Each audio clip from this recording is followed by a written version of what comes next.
The nun in the window looking at me.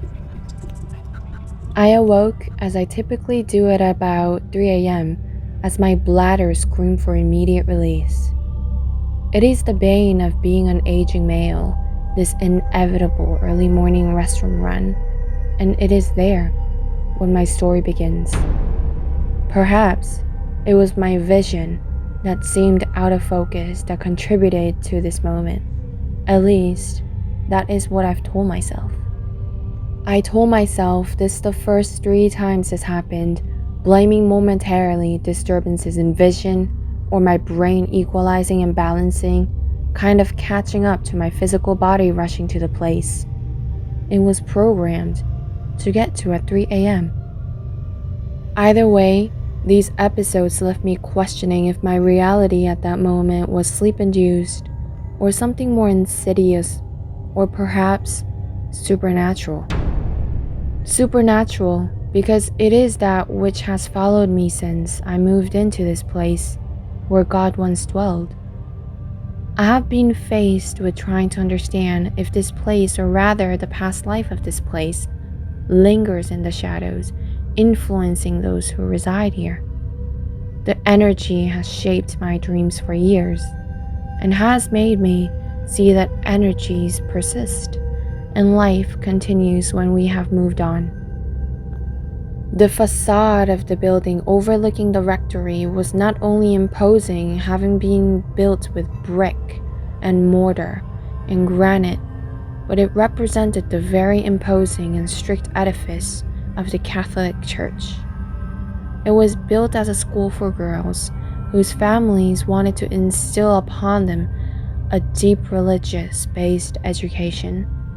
This education provides these girls with a deep sense of moral responsibility and built in them a foundation of a life of faith. These children came from all over New England and beyond to obtain this education from an institution that had churned out generations of women who served the Catholic Church as dutiful followers. Children would arrive on the campus down a drive lined with imposing ancient trees and gaze upon a structure that was cold and was as steadfast and formal as the life they were about to begin. They would be met at the granite steps of Sister Maria and a cohort of nuns who served as educators and surrogate families while they resided within these walls. They would look up and see a statue of the Virgin Mary with outstretched arms as if ready to embrace these young women into their new lives. Here, a new life awaited these young, impressionable children. The nuns at this time wore the habits that signified their servitude to God and Church. This was no nonsense group of women who were given the responsibility for the souls and countless children. The children resided in the south wing of the building. The other wing housed the classrooms and administration, where the leaders of the institution managed this well-oiled machine. The 5th floor of the west wing housed the living accommodations for the nuns, rooms which reflected simple lives, walls bare and cold with the window that looked over the rest of the campus. A rectory built of brick where the priest who ran the academy returned to in the evening as well as for daily mass. Near the rectory was a large church built as steadfast as the rest of the property. It was here countless lives passed daily, children embracing the religion that formed the foundation of a life well lived. So many families attended Mass that the church pews were overfilled.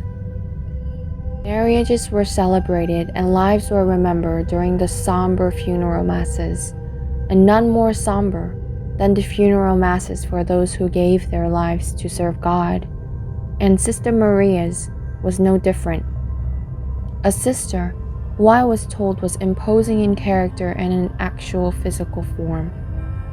She would be seen gazing out of the window of the 5th floor during life, a figure that would make countless children quake in their well-polished Mary Janes. This is the story I was told. A nun who was an authoritarian in life and apparently in death. Perhaps she felt her job to guide generations of young ladies had not been completed, or perhaps she was being punished for years of emotionally scarring these young lives with a doctrine of suffering for the Lord. But years after she was buried, she remained after watching, and from time to time could be seen from this West Wing window, gazing over a campus unchanged for many years. Unchanged until the imposing structure was closed and made into low-income housing, and a rectory and church followed suit before sold off by the church as the faithful in the community aged and numbers dwindled.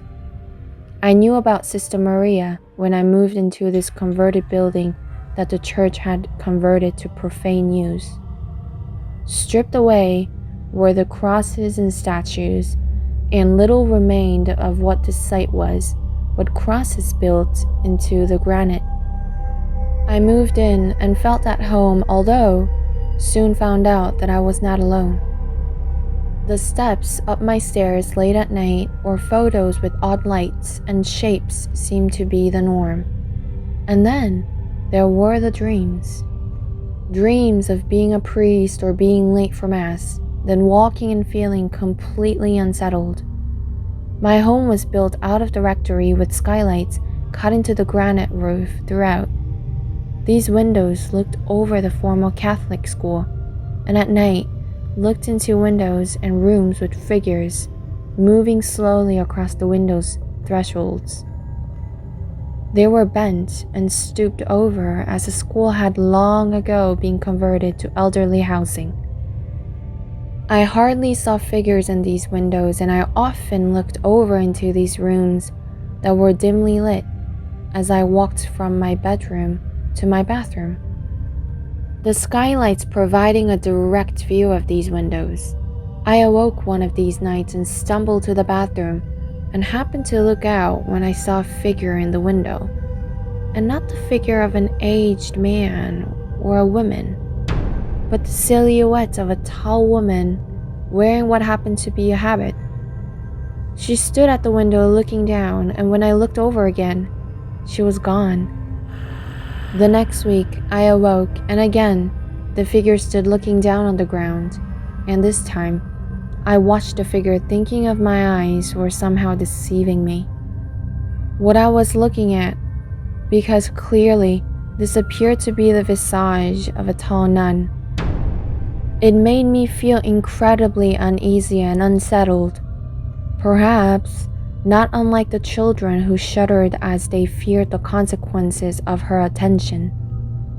I try not out into the window beyond, but my gaze is drawn to what perhaps I may see. I finally got the nerve to walk over the formal school met by stares of elderly residents who suspected I was not an invited guest. I walked to the stairwell and to the 5th floor, and approximated where the unit was that contained the window where I saw my nightly vision. I suspect one of my residents has notified the building manager of my presence, and a middle-aged woman approached me and asked, "Can I help you?" I told her I lived across the way and wanted to visit a resident that I had seen waving at me from the window within. She looked confused and told me the apartment had been empty for the past 4 months and had been occupied only sporadically, as tenants rarely stayed there for very long. I thanked her and left. I suspected why residents rarely stayed for very long. That night at 3 a.m., I awoke again and again. I looked out into the window beyond, and this time, the figure was not only there, but it was no longer looking down. It was looking at me. This former religious site has been my home for years, and most of my guests comment how peaceful my home is, and it does exude a sense of harmony and quiet within the walls. I've shared a few stories of my experiences, but the above leaves me feeling uneasy. I think of a quote from my favorite movie, The Haunting, which was adapted by a book by Shirley Jackson, and the formal school captures his so well. No live organism can contribute for long to exist sanely under conditions of absolute reality. Even larks and katydids are supposed, by some, to dream. Hill House, not sane, stood by itself against its hills, holding darkness within. It had stood so for 80 years and might stand for 80 more.